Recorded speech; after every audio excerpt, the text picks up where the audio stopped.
Muito bom dia, boa tarde, boa noite, meu amigo, minha amiga. Espero que você esteja muito bem, feliz com Jesus. Estamos aqui hoje para a nossa leitura bíblica diária e vamos ler hoje Lucas 2 e 3, nosso dia 292. Amém?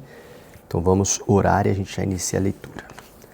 Senhor Deus Todo-Poderoso, nós te agradecemos, Pai, pela tua bondade, pela tua graça, pela tua misericórdia. Queremos pedir que o Senhor esteja conosco aqui nesta noite, nesta manhã, nesta tarde, para podermos ler e aprender um pouco mais a Tua Palavra. Esteja conosco, Pai. Fala aos nossos corações o que nós pedimos e agradecemos em nome de Jesus. Amém. Amém. Lucas, capítulo 2. Assim diz a palavra do Senhor.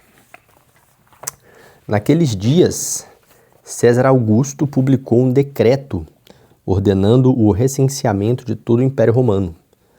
Este foi o primeiro recenseamento feito quando Quirino era governador da Síria. E todos iam para a sua cidade natal a fim de alistar-se. Assim, José também foi à cidade natal de Nazaré, da Galiléia para a Judéia, para Belém, cidade de Davi, porque pertencia à casa e à linhagem de Davi. Ele foi a fim de alistar-se com Maria, que lhe estava prometida em casamento e esperavam um filho.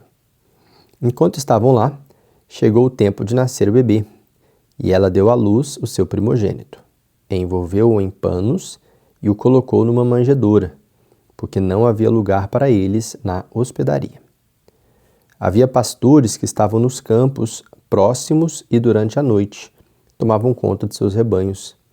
E aconteceu que um anjo do Senhor apareceu-lhes e a glória do Senhor resplandeceu ao redor deles. E ficaram aterrorizados. Mas o anjo disse-lhes: Não tenham medo. Estou lhes trazendo boas novas de grande alegria, que são para todo o povo. Hoje, na cidade de Davi, lhes nasceu o Salvador, que é Cristo, o Senhor. Isso lhes servirá de sinal. Encontrarão o bebê envolto em panos e deitado numa manjedoura. De repente, uma grande multidão do exército celestial apareceu com um anjo, louvando a Deus e dizendo: Glória a Deus nas alturas, paz na terra aos homens, aos quais ele concede o seu favor. Quando os anjos os deixaram e foram para os céus, os pastores disseram uns aos outros: Vamos a Belém e vejamos isso que aconteceu e que Senhor nos deu a conhecer. Então correram para lá e encontraram Maria e José e o bebê deitado na manjedoura. Depois de o verem, contaram a todos o que lhes fora dito a respeito daquele menino. E todos os que ouviram o que os pastores diziam ficaram admirados. Maria, porém, guardava todas essas coisas e sobre elas refletia em seu coração. Os pastores voltaram glorificando e louvando a Deus, porque tudo o que tinham visto e ouvido, como lhes fora dito.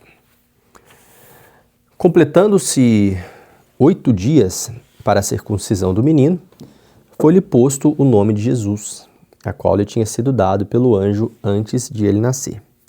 Completando-se o tempo da purificação deles, de acordo com a lei de Moisés, José e Maria o levaram a Jerusalém para apresentá-lo ao Senhor, como está escrito na lei do Senhor: todo primogênito do sexo masculino será consagrado ao Senhor. E para oferecer um sacrifício, de acordo com o que diz a lei do Senhor, 2 rolinhas ou 2 pombinhos. Havia em Jerusalém um homem chamado Simeão, que era justo e piedoso, e que esperava a consolação de Israel. E o Espírito Santo estava sobre ele.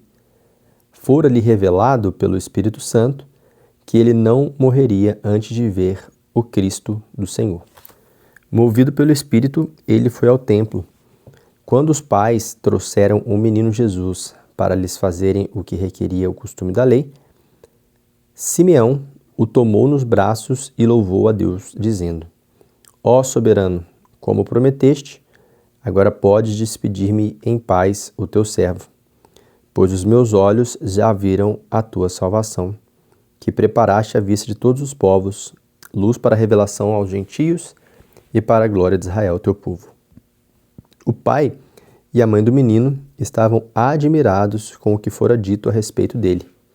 E Simeão os abençoou e disse a Maria, mãe de Jesus: Este menino está destinado a causar a queda e o soergimento de muitos em Israel, e a ser um sinal de contradição, de modo que o pensamento de muitos corações será revelado. Quanto a você, uma espada atravessará a sua alma. Estava ali a profetisa Ana, filha de Fanuel, da tribo de Asser. Era muito idosa, tinha vivido com o seu marido 7 anos depois de se casar e então permanecera viúva até a idade de 84 anos. Nunca deixava o templo, adorava a Deus, jejuando e orando dia e noite. Tendo chegado ali, naquele exato momento, deu graças a Deus e falava a respeito do menino a todos os que esperavam a redenção de Jerusalém. Depois de terem feito tudo o que era exigido pela lei do Senhor, voltaram para sua própria cidade, Nazaré, na Galiléia. O menino crescia e se fortalecia, enchendo-se de sabedoria, e a graça de Deus estava sobre ele. Todos os anos, seus pais iam a Jerusalém para a festa da Páscoa. Quando ele completou 12 anos de idade, eles subiram à festa conforme o costume. Terminada a festa, voltando seus pais para casa, o menino Jesus ficou em Jerusalém, sem que eles percebessem. Pensando que ele estava entre os companheiros de viagem, caminharam o dia todo. Então começaram a procurá-lo entre os seus parentes e conhecidos. Não o encontrando, voltaram a Jerusalém para procurá-lo. Depois de 3 dias, encontraram no templo, sentado entre os mestres, ouvindo-os e fazendo-lhes perguntas. Todos os que ouviam ficavam maravilhados com o seu entendimento e com as suas respostas. Quando seus pais o viram, ficaram perplexos. Sua mãe lhe disse: Filho, por que você fez isto conosco? Seu pai e eu estávamos aflitos à sua procura. Ele perguntou: Por que vocês estavam me procurando? Não sabia que eu deveria estar na casa de meu pai? Mas eles não compreenderam o que lhe dizia. Então foi com eles para Nazaré. Era-lhes obediente. Sua mãe, porém, guardava todas as coisas em seu coração. Jesus ia crescendo em sabedoria, estatura e graça diante de Deus e dos homens.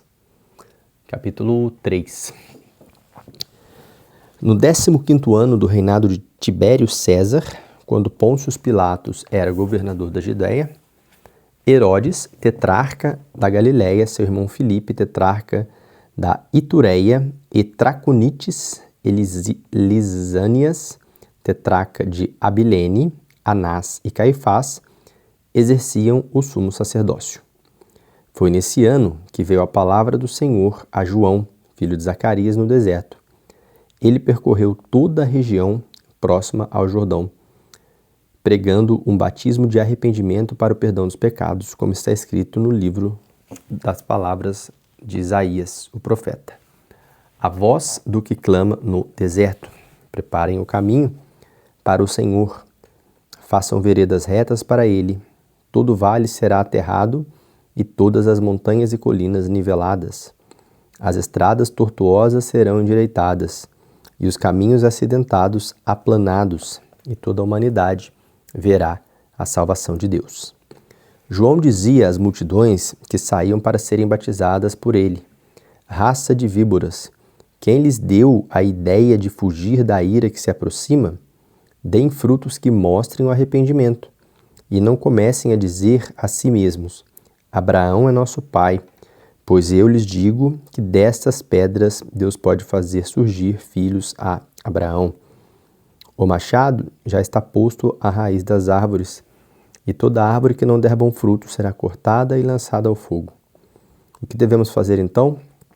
Perguntavam as multidões. João respondia: Quem tem 2 túnicas, que dê uma a quem não tem nenhuma, e quem tem comida, faça o mesmo. Alguns publicanos também vieram para serem batizados. Eles perguntaram: Mestre, o que devemos fazer? Ele respondeu: Não cobrem nada além do que lhes foi estipulado. Então alguns soldados lhes perguntaram: E nós, o que devemos fazer? Ele respondeu: Não pratiquem extorsão, nem acusem ninguém falsamente. Contentem-se com o seu salário. O povo estava em grande expectativa, questionando em seu coração se acaso João não seria o Cristo. João respondeu a todos: Eu batizo com água, mas virá alguém mais poderoso do que eu, tanto que não sou digno nem de desamarrar as correias das suas sandálias. Ele os batizará com o Espírito Santo e com fogo. Ele traz a pá em sua mão, a fim de limpar sua eira e juntar o trigo em seu celeiro, mas queimará a palha com fogo que nunca se apaga. E com muitas outras palavras, João exortava o povo e lhe pregava as boas novas. Todavia, quando João repreendeu Herodes, o tetrarca, por causa de Herodias, mulher do próprio irmão de Herodes, e por todas as outras coisas más que ele tinha feito, Herodes acrescentou a todas elas o desejo de colocar João na prisão. Quando todo o povo estava sendo batizado, também Jesus o foi. E enquanto ele estava orando, o céu se abriu e o Espírito Santo desceu sobre ele em forma corpórea, como pomba. Então veio do céu uma voz: Tu és meu filho amado, em ti me agrado. Jesus tinha cerca de 30 anos de idade quando começou seu ministério. Ele era considerado filho de José, filho de Eli, filho de Matate, filho de Levi, filho de Melque, filho de Janai, filho de José, filho de Matatias, filho de Amós, filho de Naum, filho de Esli, filho de Nagai, filho de Maate, filho de Matatias, filho de Semei, filho de Jesoneque, Joseque, filho de Jodá, filho de Joanã, filho de Ressa, filho de Zorobabel, filho de Salatiel, filho de Neri, filho de Melque, filho de Adi, filho de Cozã, filho de Eumadã, filho de filho de Josué, filho de Eliezer, filho de Jorim, filho de Matate, filho de Levi, filho de Simeão, filho de Judá, filho de José, filho de Jonã, filho de Eliaquim, filho de Meleá, filho de Mená, filho de Matatá, filho de Natã, filho de Davi, filho de Jessé, filho de Obed, filho de Boaz, filho de Salmão, filho de Naasson, filho de Aminadab, filho de Rã, filho de Esrom, filho de Pérez, filho de Judá, filho de Jacó, filho de Isaque, filho de Abraão, filho de Terá, filho de Naor, filho de Serugue, filho de Ragaú, filho de Faleque, filho de Éber, filho de Salá, filho de Cainã, filho de Arfaxade, filho de Sem, filho de Noé, filho de Lameque, filho de Matusalém, filho de Enoque, filho de Jared, filho de Maalel, filho de Cainã, filho de Enos, filho de Sete, filho de Adão, filho de Deus. Amém. Amém. Essa foi a nossa leitura de hoje. Amanhã, Deus nos permitindo, nos encontramos novamente para mais uma leitura. Vamos assim até finalizarmos toda a palavra de Deus em um ano. Amém? Essa é a nossa meta. Vamos junto. Deus abençoe. Até amanhã.